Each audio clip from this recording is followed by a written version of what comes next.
What if I told you that a simple game played with a ball became powerful enough to unite billions of people across the planet? Every 4 years, entire nations stop. Schools pause lessons. Families gather around televisions. Cities explode with celebration. And for a few unforgettable weeks, the world seems to breathe together. But how did this happen?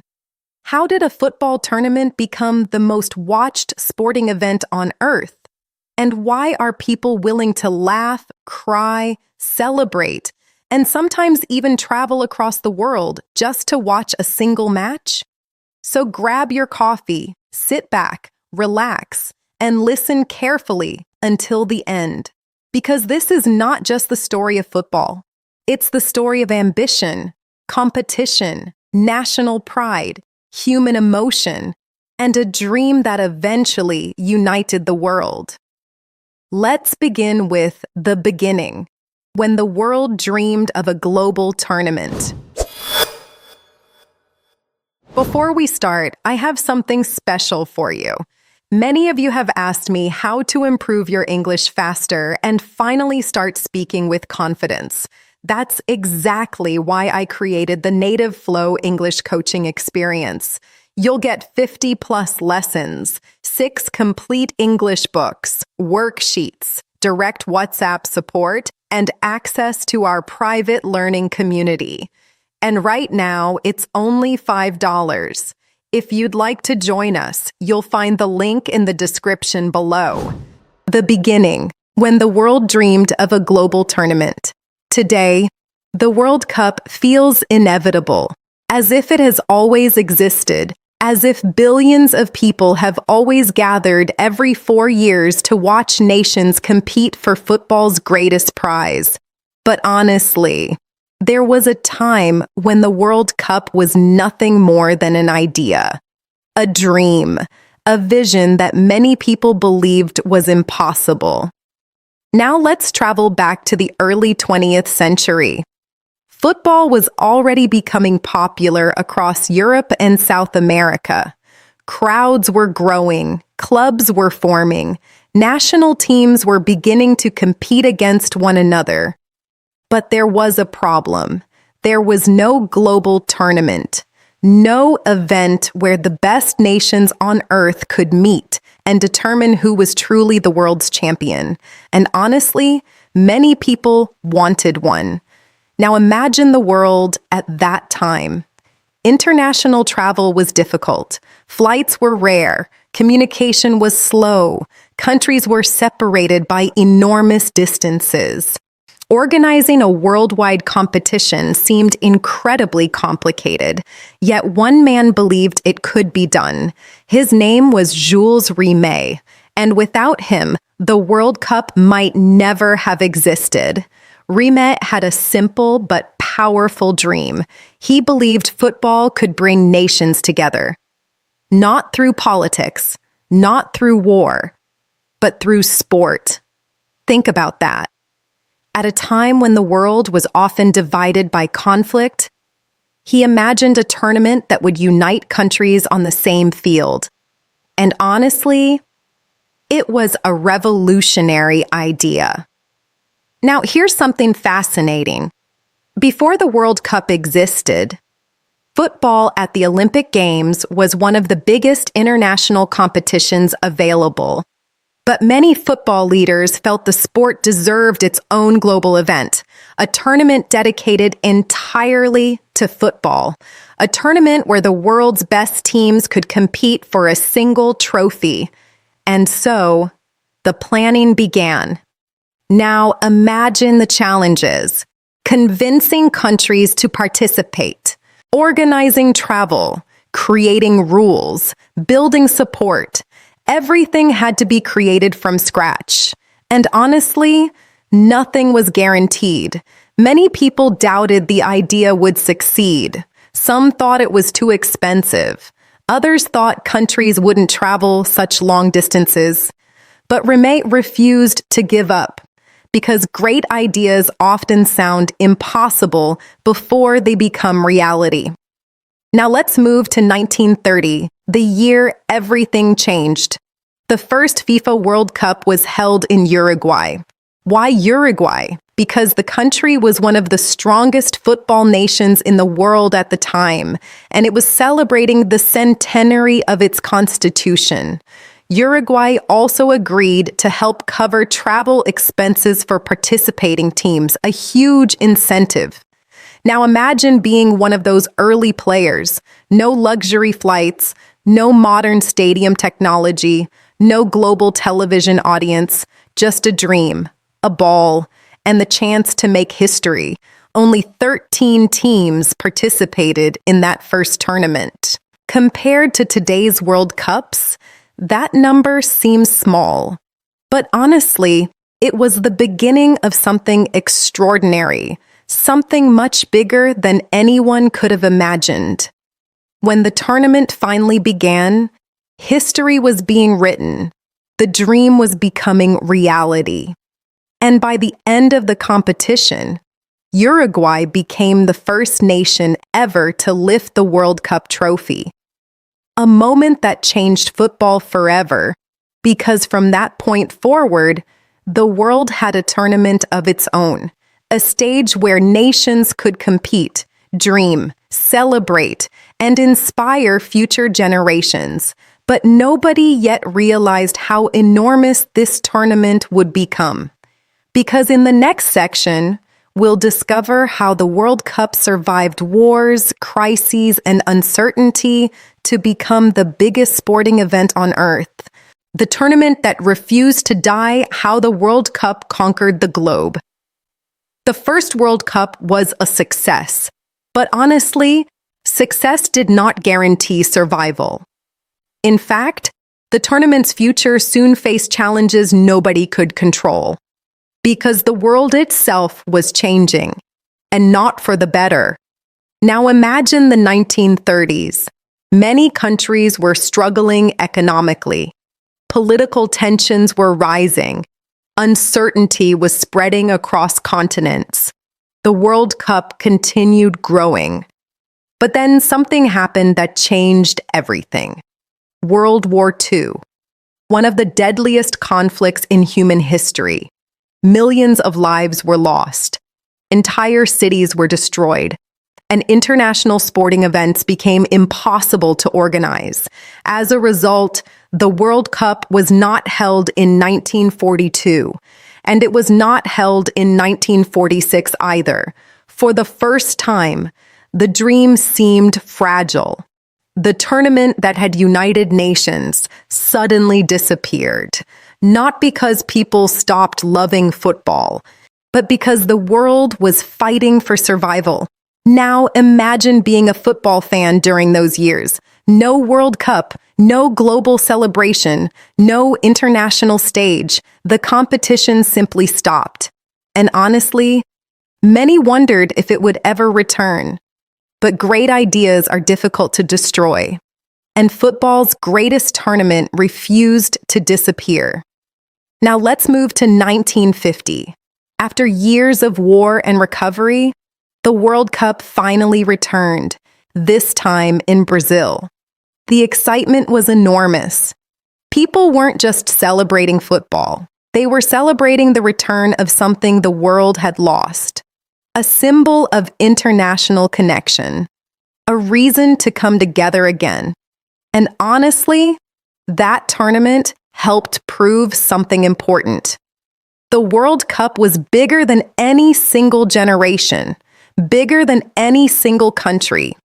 It had become a global tradition.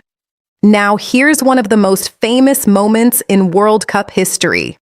The final match of the 1950 tournament. Brazil was expected to win. Almost everyone believed victory was certain. The celebrations were already being planned. The stadium was packed with nearly 200,000 spectators. Then the impossible happened. Uruguay defeated Brazil. The crowd fell silent. The nation was shocked, and one of football's greatest upsets was born.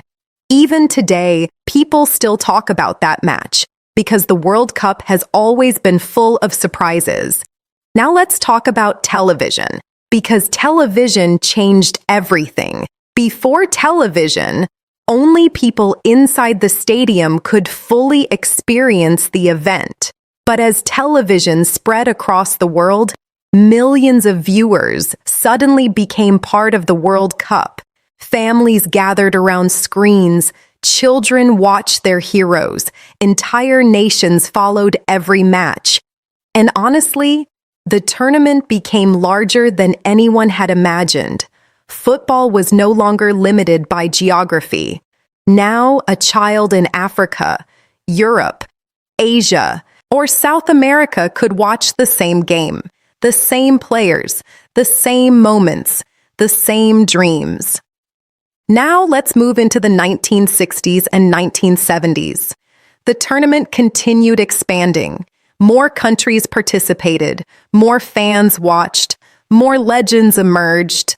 The World Cup was becoming the ultimate stage for greatness. Every player wanted to be there. Every nation wanted to qualify. Every fan wanted to witness history. And honestly, that desire remains unchanged today. Now, here's something fascinating. The World Cup became much more than a sporting competition. It became a cultural event. People who rarely watched football during the rest of the year suddenly became passionate supporters. Flags appeared everywhere. Songs were created. Cities transformed. For a few weeks, football became the center of the world's attention. Now think about how extraordinary that is.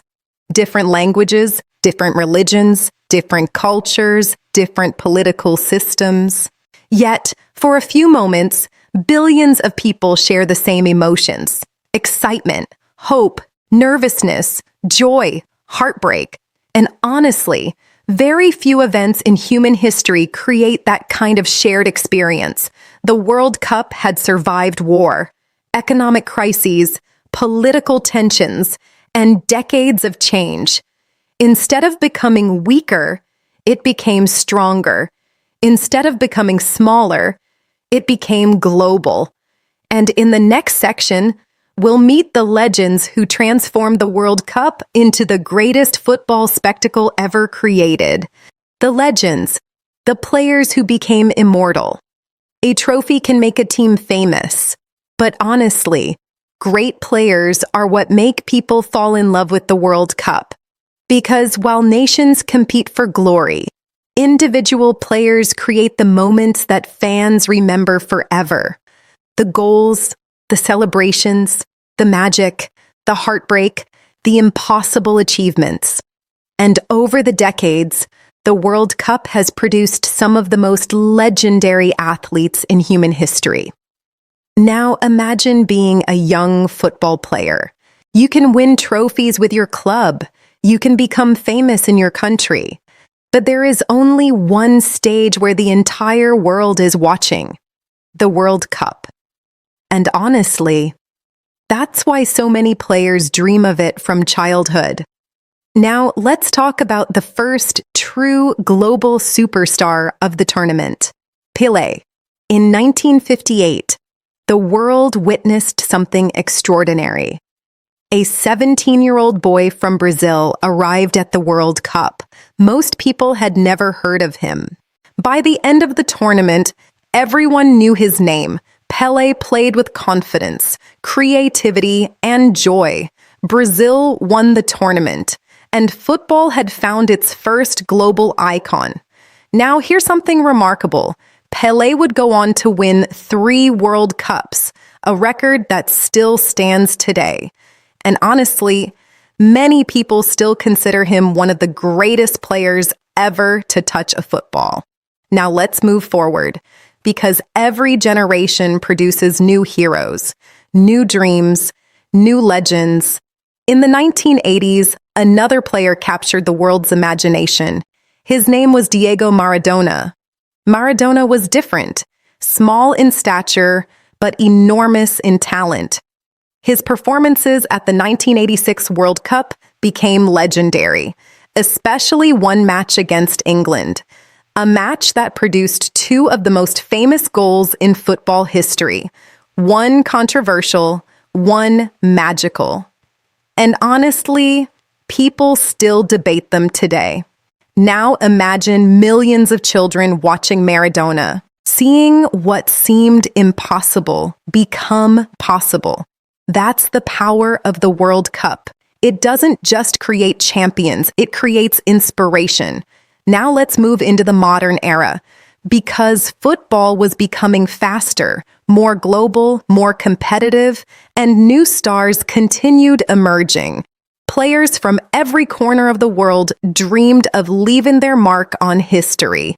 Then came another icon, Zinedine Zidane, a player whose elegance and intelligence helped France win its first World Cup in 1998. For French fans, it was a historic moment, a dream fulfilled on home soil, and honestly, those are the moments that make the tournament unforgettable.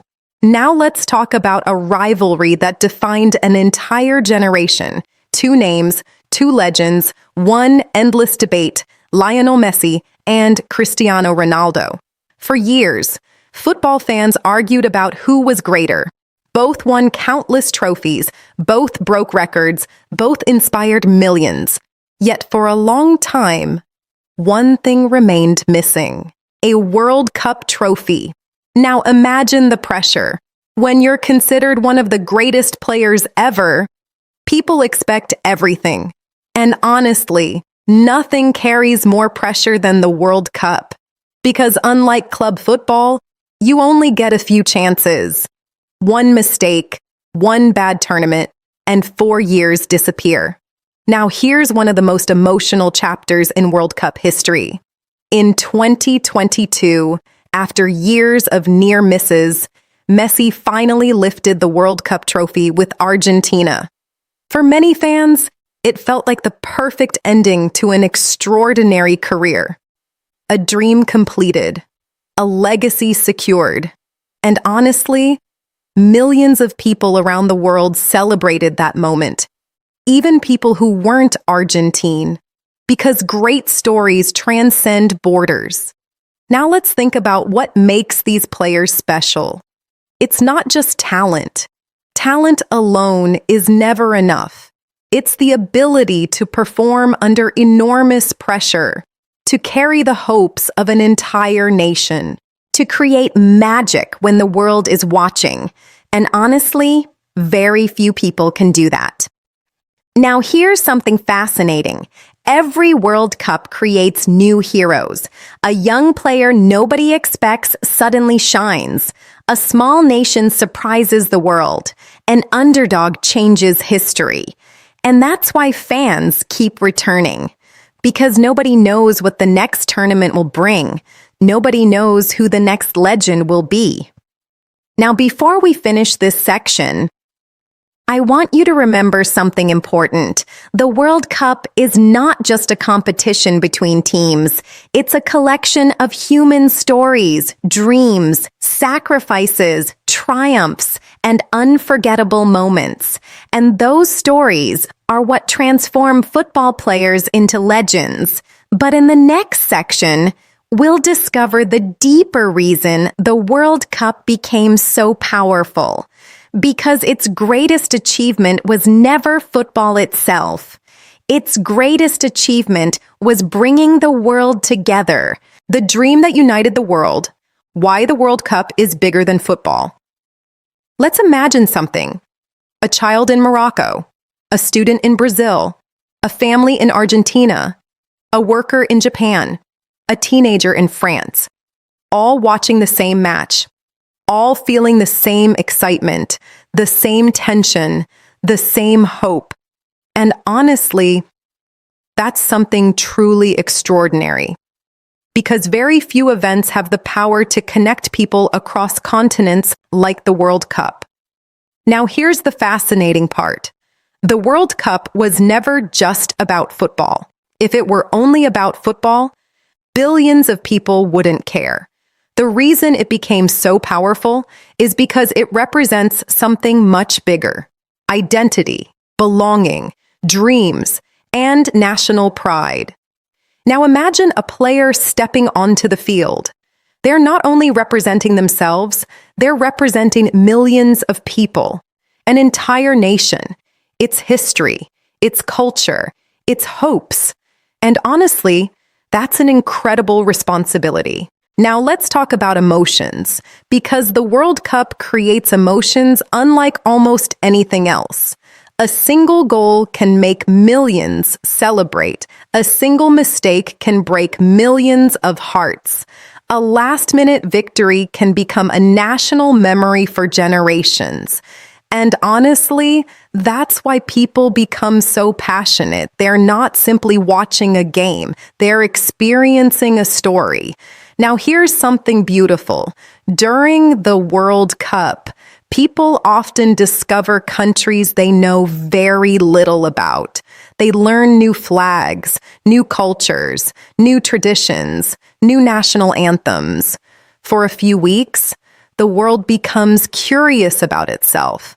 And honestly, that's one of the tournament's greatest gifts. Now think about underdog stories. One of the reasons people love the World Cup is because surprises happen. A smaller nation defeats a giant. An unknown player becomes a hero. A team nobody expected suddenly captures the world's attention. These moments remind us of something important. Anything is possible. And honestly, people love stories that prove dreams can come true. Now let's talk about unity. Because while nations compete fiercely on the field, the tournament also creates connection. Fans from different countries meet, travel, celebrate, share experiences, and build friendships. Football becomes a common language, a language that doesn't require translation. Now imagine a stadium filled with people from dozens of countries, different backgrounds, different languages, different beliefs, yet all connected by the same passion. That's powerful. Very powerful. Now here's another reason the World Cup matters. It creates memories. People remember where they were when their country won, when their favorite player scored, when an unforgettable upset happened. Years later, those memories remain alive. Parents tell the stories to their children. Friends remember them together. Entire generations share them. And honestly, that turns football into history. Now let's think about the future. Every World Cup introduces a new generation to the game. New heroes emerge. New stories are written. New dreams begin. And somewhere in the world right now, a young child is watching football and imagining themselves on that stage one day. That dream has inspired millions, perhaps even billions. Now here's the most important lesson from this entire story. The World Cup succeeded because it speaks to something deeply human. The desire to belong, the desire to dream, the desire to believe that for one special moment, anything is possible. And honestly, that's why the tournament became much bigger than football. It's a celebration of humanity itself. Different nations, different cultures, different languages, coming together around one shared experience. Now, before we finish this episode, I want you to remember something. The World Cup began as a dream that many people believed was impossible. Yet today, it is one of the biggest events on Earth. Proof that sometimes the most powerful ideas start small. A dream, a vision, a simple belief that people can come together. And perhaps that's the greatest victory the World Cup ever achieved. Not creating champions, not creating legends, but creating moments that remind us that despite all our differences, we are part of the same world. Thank you so much for listening. And remember, some dreams change games, others change history, But the rarest dreams of all, bring the world together.